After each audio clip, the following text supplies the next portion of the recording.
Hello అండి. ఇంట్లో అత్తయ్య గోంగూర పచ్చడి చేస్తున్నారనమాట. చాలా చేస్తారండి అత్తయ్య పచ్చడ్లయితే. నాకు చాలా ఇష్టమనమాట గోంగూర పచ్చడయితే. అయితే 2 కట్టలు గోంగూర తీసుకొని శుభ్రంగా కడిగేసుకొని ఒక గిన్నెలో వేసుకోవాలి.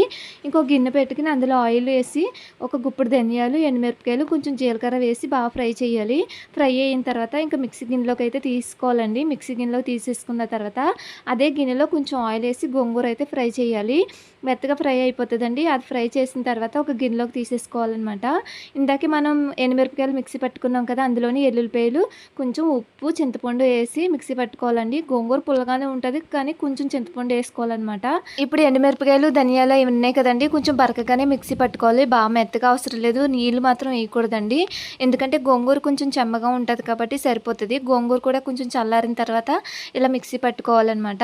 ఇంకా తాలింపు పెట్టుకోవడానికి కొంచెం సరిపడా ఆయిల్ అయితే వేసుకోవాలండి. ఎల్లుల్లిపాయలు, జీలకర్ర, ఆవాలు, కరివేపాకు, ఎండుమిర్చి అన్నీ వేసుకొని తాలింపు పెట్టుకుంటే టేస్ట్ చాలా బాగుంటుందండి.